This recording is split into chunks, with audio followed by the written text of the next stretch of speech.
बेटा ये बहुत ही आसान क्वेश्चन है। आप लोगों में से ऐसा कोई भी बच्चा नहीं होगा जो इसको खुद ही सॉल्व ना कर ले। फिर भी हम इसको सॉल्व करेंगे क्योंकि हमने आपसे प्रॉमिस किया था कि इस बुक के एक एक क्वेश्चंस को सॉल्व करके दिखाएंगे, राइट। तो अब हम इसको पढ़ना स्टार्ट करते हैं। हमारा क्वेश्चन कहता है a body of mass m is throne straight up with velocity v0। तो अपने पास एक बॉडी है जिसका मास है m और वो वर्टिकली अपवर्ड डायरेक्शन में v0 के वेलोसिटी से फेंका गया है। Find the velocity v dash with which the body comes down if the air drag equals kv square, where k is constant, v is velocity of the body। तो समझो जरा यहाँ पर इस क्वेश्चन के अनुसार जब अपना बॉडी ऊपर जा रहा है या मैक्सिमम हाइट के बाद जब नीचे आ रहा है, दोनों ही केस पे इस पर एक ड्रैग फोर्स लग रहा है। कितने के बराबर? वो लग रहा है F इक्वल्स टू के वी स्क्वायर के बराबर, है ना। ये ड्रैग फोर्स कह लीजिए आप, ड्रैग फोर्स। अच्छा, एक बात और नोट कीजिए कि चूंकि ड्रैग फोर्स हमेशा वेलोसिटी के अपोजिट होता है तो मैं यहाँ पर माइनस का साइन लगा दूंगा। तो इतना ड्रैग फोर्स अपने बॉडी पे लग रहा है। इसके साथ ही साथ ग्रेविटी तो एक्ट करना ही करना है। तो यहाँ से ये बात क्लियर हो गई कि जब हम अपने बॉडी को v0 के वेलोसिटी से वर्टिकली अपवर्ड फेंकेंगे तो उस केस में अपने बॉडी पर ग्रेविटी नीचे की तरफ एक्ट करेगा, और जब तक हमारा बॉडी मैक्सिमम हाइट तक नहीं पहुंचता है उस केस में भी वेलोसिटी के अपोजिट डायरेक्शन में एक ड्रैग फोर्स लगेगा जिसका वैल्यू इतना होगा। दूसरी बात, मैक्सिमम हाइट पर जाने के बाद ये गिरना स्टार्ट करेगा, और जब गिरेगा तो नोट करो, देखो जब ये गिरना स्टार्ट किया तो अब वेलोसिटी का डायरेक्शन इधर की तरफ होगा, तो आपके ड्रैग फोर्स का डायरेक्शन इधर की तरफ हो जाएगा। दूसरा, mg तो हमेशा नीचे की तरफ ही लगना है ना। mg हमेशा नीचे की तरफ ही लगना है। तो यहाँ भी देखिए mg नीचे की तरफ और यहाँ ड्रैग फोर्स अब नीचे की तरफ। तो मेरे ख्याल से अब आप इसको समझ गए हैं। अब मुझे लगता है कि अब हम लोग इसको सॉल्व करने की स्थिति में आ चुके हैं। अब जरा देखो, समझो इसको। अगर मैं अपने बॉडी का मैक्सिमम हाइट निकाल लूँ तो मैक्सिमम हाइट पर वेलोसिटी कितना हो जाता है? 0 हो जाता है। तो चलो पिक्चर बनाते हैं हम। ये m मास था, ये v0 के वेलोसिटी से चलना स्टार्ट किया था। मान लीजिए यहाँ पर मैक्सिमम हाइट आ गया, यहाँ वेलोसिटी हो गया 0, ठीक है। और ये हाइट को आप मान लो, हाइट को मान लो h। अगर हम h निकाल लें तो मेरे लिए अब यहाँ से एक दूसरा सिचुएशन हो जाएगा कि m मास का बॉडी है ना, m मास का बॉडी यहाँ से ड्रॉप किया गया है, ऐसा हो जाएगा, और वो h है ना, h हाइट नीचे फॉल करेगा। तो यहाँ पर वेलोसिटी कितना हुआ, और जब वो फॉल कर रहा है उस मोमेंट पर इस मास पर दो फोर्स लग रहे हैं, एक नीचे की तरफ mg और एक ऊपर की तरफ ड्रैग फोर्स। यही सिचुएशन है। तो पहले हमको h निकालना पड़ेगा। तो इसके लिए देखिए हम क्या करते हैं। हम लिखेंगे while going up, going up हो क्या रहा है, अपने बॉडी पर एक फोर्स नीचे की तरफ लग रहा था, कितना? mg के बराबर, और ड्रैग फोर्स भी नीचे की तरफ ही लग रहा था, कितना? kv स्क्वायर के बराबर। टोटल फोर्स हो गया ये बॉडी पर। और चूंकि बॉडी हमारा ऊपर की तरफ जा रहा है, हमने वेलोसिटी के डायरेक्शन को ऊपर लिया है, तो ये हम लिखेंगे dv upon dt into m equals to minus this much, है ना। कैसे लिखा हमने, थोड़ा फिर से ध्यान दीजिए। ये जो हमारा बॉडी था, वेलोसिटी का इधर डायरेक्शन लिया था हमने, और बाकी फोर्सेस नीचे की तरफ एक्ट कर रही थी। अब सोचो कि यहाँ से मैं लिखूँ m dv by dh into dh by dt, तो कुछ भी दिक्कत नहीं होने वाली है। हमने यहाँ सिर्फ जो है चेन रूल लगा दिया है। ये हो गया minus mg plus kv square. m को आप इधर कर दो अगर सोचो ये क्या हो गया, ये तो फिर से v हो गया आपका, तो v dv equals to m को इधर कर दिया मैंने, तो मेरा हो गया minus g plus k by m v square, और यहाँ पे dh था तो चलिए dh मैं लिख देता हूँ। dh को इधर करो, बाकी v वाले टर्म को एक तरफ करो, क्योंकि ये वेरिएबल सेपरेबल का केस बन जाता है। तो मेरा यहाँ से बेटा हुआ v dv upon g plus k by m v square, और इधर हो गया माइनस कितना हो गया, ये हो गया माइनस डी एच। अब इंटीग्रेट करेंगे h निकालने के लिए, तो देखिए कैसे करते हैं इंटीग्रेट। ये जब हम बॉडी को फेंके थे उस वक्त वेलोसिटी कितना था, वेलोसिटी था v0, और हम मैक्सिमम हाइट जाने पर वेलोसिटी पहले ही कह चुके हैं कितना होगा, हो जाएगा 0। ठीक, इनिशियली हाइट कितना था, वो था 0, फाइनल कितना था h। अब यहाँ से मैं इसको इंटीग्रेट कर सकता हूँ। अब देखिए इंटीग्रेट करने के लिए हमने क्या किया कि इस वाले को x पुटअप कर दिया, है ना, क्या पुटअप कर दिया, g plus k by m v square को x पुटअप कर दिया। डिफ्रेंशिएट करेंगे आप तो k by m 2v dv equals to dx हो जाएगा। तो v dv जो हुआ यहाँ से v dv जो हो गया आपका, ये हो जाएगा m by 2k into D x, है ना। m को और 2 को उधर कर दिया है हमने, k को भी उधर कर दिया है, तो m ऊपर चला गया, 2k नीचे आ गया। बहुत आसान है, तो यहाँ मैं रख सकता हूँ, है ना।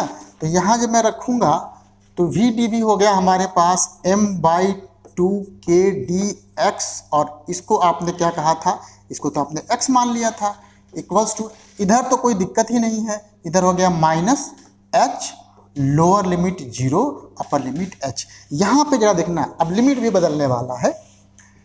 लिमिट कैसे बदलेगा, जब v की वैल्यू v0 है, यहाँ देखो ऐसे बना लो, बल्कि पहले v था वेरिएबल, बाद में हमने इसको x में बदल दिया था। जब v की वैल्यू v0 है तो जो है आपका यहाँ पे आप रखोगे, ये हो जाएगा g plus k by m v0 का स्क्वायर। जब v की वैल्यू 0 हो जाता है ना, क्योंकि फाइनली देखिए यहाँ पे 0 हो जाना है, तो ये हमारा g हो गया। तो लिमिट मेरा है g plus k by m v0 का स्क्वायर, और यहाँ पे है सिंपली g। अब m बाई 2k बाहर निकाल सकता हूँ मैं, और ये ln x हो जाएगा, ln x, तो इसको लिखा जाए g by g plus k by m v0 का स्क्वायर, ये मॉड में लेते हैं जैसा कि आप जानते हैं अच्छी तरीके से, इक्वल्स टू, इधर हो गया माइनस h। अब पेज हम लोगों को चेंज करना पड़ेगा, तो यहाँ से हमारा आया m बाई 2k ln, यहाँ मैं लिखूँगा कुछ, उससे पहले जरा इधर देखिए क्या है, इधर माइनस h था, उसको मैंने प्लस h कर दिया। जब प्लस h कर देंगे तो आप अच्छी तरीके से जानते हैं कि ये जो है ना, ये चेंज हो जाएगा, g plus k by m, g plus k by m v0 square ऊपर हो जाएगा, g नीचे हो जाएगा। यहाँ से हम लोग का आ गया m बाई 2k ln, और मैं थोड़ा अलग अलग कर दूँ तो 1 plus k by m g v0 का स्क्वायर इक्वल्स टू h। तो अपने क्वेश्चन का पहला पार्ट निकल गया, और उसमें हमने क्या कहा था कि मैक्सिमम हाइट निकाले जाते हैं। अब दूसरा पार्ट देखिए क्या कहते हैं। दूसरे पार्ट में क्या है कि जब मैक्सिमम हाइट जाने के बाद बॉडी हमारा रिटर्न होगा, तो इनिशियल वेलोसिटी तो इसका 0 है, यहाँ पे हमको वेलोसिटी निकालना है ना। और नीचे गिरते समय इस पर एक फोर्स mg नीचे लगा, और अपोजिट डायरेक्शन में के वी स्क्वायर, ऐसे फोर्स लगा। अब सोचिए के वी स्क्वायर का मतलब हो गया कि यहाँ पे अगर वेलोसिटी वी है तो इस डायरेक्शन में और ड्रैग फोर्स के वी स्क्वायर लग रहा है। इसका इक्वेशन कैसे लिखेंगे हम लोग? इसका हम लोग इक्वेशन लिखेंगे, क्योंकि नीचे की तरफ जा रहा है ये, तो मैं लिखूंगा mass into acceleration equals to mg minus k v square. ऐसा कैसे कर दिया हमने? mg डाउनवर्ड डायरेक्शन में था, उसको हमने पॉजिटिव लिया है ना, हमारा एक्सेलरेशन का डायरेक्शन भी पॉजिटिव नीचे की तरफ है। और जैसा कि आप जानते हैं कि वेलोसिटी के अपोजिट डायरेक्शन में ड्रैग लग रहा है, तो माइनस हो गया। अब मैं क्या करूंगा, इसको पहले की तरह इसको लिखूंगा D V D H into D H by D T, mass से हमने डिवाइड कर दिया इधर, तो जी माइनस के बाई एम वी स्क्वायर पहले से ही हो गया। अच्छा ये वी हो गया है ना, ये v हो गया, तो v d v upon g minus के बाई एम वी स्क्वायर, और इधर अपना हो गया डी एच, आप इंटीग्रेट करोगे है ना। अब सोचो कि जब हमने यहाँ से लिया था, ऊपर से लिया था, तो ये हम हाइट नाप रहे हैं इधर की तरफ, तो इनिशियली हाइट कितना था? 0। उस वक्त वेलोसिटी कितनी थी? 0। यहाँ पर हाइट कितना हो जा रहा है? h, जो हम निकाल चुके हैं, और यहाँ पर वेलोसिटी कितना था? v डैश, जो हमारे क्वेश्चन में दिया है, जिसको हमको निकालना है, तो ये हमने लिख दिया। अब इसको यहाँ बड़ा आसानी से h लिख दोगे, यहाँ तो कोई दिक्कत नहीं है, और h की वैल्यू भी निकाल चुके हो, वो भी यहाँ पे रख दोगे। अब यहाँ पे थोड़ा सा कैलकुलेट कर लो। जब यहाँ कैलकुलेट करोगे तो अगला स्टेप थोड़ा सा ये ऐसे हो जाएगा, ये v डी वी है ना, g माइनस के by M we square equals to h था। लिमिट देखो कहाँ से कहाँ तक था, थोड़ा सा यहाँ पे नोट कीजिए कि v शुरू में था 0 और बाद में था v डैश, है ना। अब ये बताओ, पहले की तरह मैं इसको t मान लूँ या x मान लूँ, चलिए x मान लेता हूँ, तो g माइनस के by M we square equal to x put up कर दिया, तो जब डिफ्रेंशिएट करेंगे तो ये तो 0 हो जाएगा, ये हो जाएगा माइनस के by m two v d v equals to d x. तो यहाँ से अपने पास आया वी डी वी को लिखूँ मैं, है ना, लिखूँ डी एक्स एम बाई 2 के माइनस के साथ, और नीचे अपने पास है ये x इक्वल्स टू ये h हो गया। लिमिट मेरा ध्यान दो, जब तुम v की वैल्यू यहाँ 0 रख देते हो, है ना, यहाँ 0 रखते हो, तो ये तुम्हारा g हो जाता है। जब v की वैल्यू v नॉट रख देते हो, v नॉट नहीं v डैश रख देते हो, तो तुम्हारा g माइनस के बाई एम वी नॉट का स्क्वायर ऐसे हो जाता है।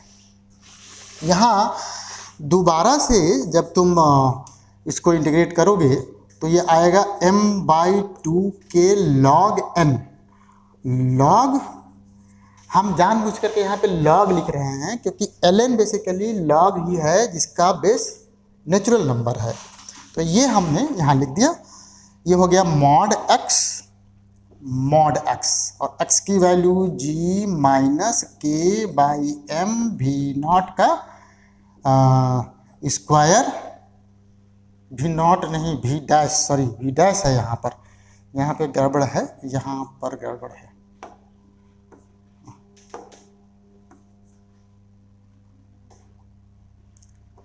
यहाँ पे हमने गड़बड़ कर दिया था। तो g माइनस के बाई एम वी डैश का स्क्वायर था, हाँ यहाँ पे था ऐसा, तो वी डैश यहाँ कर दीजिए, यहाँ वी डैश हो गया आपका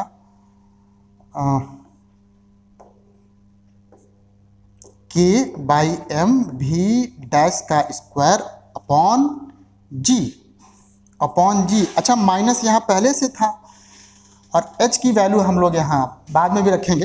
अच्छा माइनस को प्लस करने के लिए क्या करेंगे, इसको पलट देंगे हम, तो हमने यही काम किया, और मेरा हो गया यहाँ पर m बाई 2 के ln, और जब पलट दिया तो g ऊपर हो गया और नीचे हो गया g माइनस के बाई एम वी नॉट का स्क्वायर इक्वल्स टू h की वैल्यू देखिए कितना आया था हमारा, काफ़ी लंबा हो गया ये, वैसे भी लंबा होना ही था, कैलकुलेशन बेस्ट था।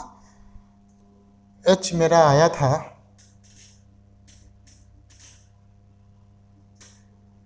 ये देखो कितना आया था, एच आया था m/2 के L N L N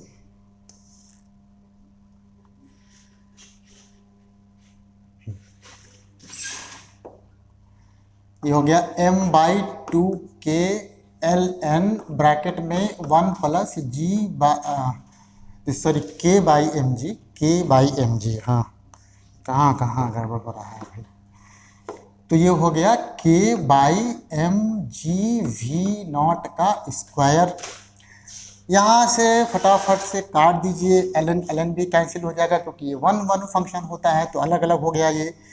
g/g minus k/m v dash का स्क्वायर इक्वल्स टू, यहाँ आ गया आपका 1 प्लस k/mg/v0 का स्क्वायर।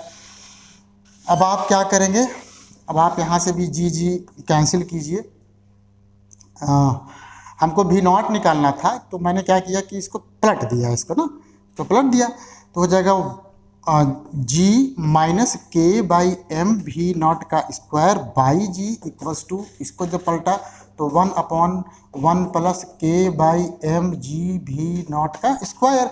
जी आप अलग कर दो, हो गया 1 माइनस k/mg/v डैश का square equals to 1/1 plus k/mg/v0 का स्क्वायर। आप इसको इधर कर दो, है ना, आप इसको जो है इधर करो, इस वाले को 1 को इधर कर दो, तो तुम्हारा आ जाएगा माइनस k/mg/v डैश का स्क्वायर, और ये हो जाएगा 1/1 प्लस k/mg/v0 का स्क्वायर माइनस 1। एलसीएम लिया गया तो ये हो जाएगा आपका 1 माइनस k/mg/v0 का स्क्वायर अपॉन 1 प्लस k/mg/v0 का स्क्वायर। बड़ा जगह खा जा रहा है, ये कट गया, k/mg देखिए ये वाला भी कट गया। तो आपके लिए बहुत सिंपल सा मतलब रिजल्ट आ गया, ये आ गया v डैश का स्क्वायर इक्वल टू v0 का स्क्वायर अपॉन 1 प्लस k/mg/v0 का स्क्वायर, या फाइनल रिजल्ट आ गया v0 का स्क्वायर 1 प्लस k/mg/v0 का स्क्वायर। v0 बाहर लेना चाहते हो बाहर ले लो, है ना, अपॉन में हो जाएगा √1 प्लस k/mg/v0 का स्क्वायर। ये देखो फट से अपना आंसर आ गया।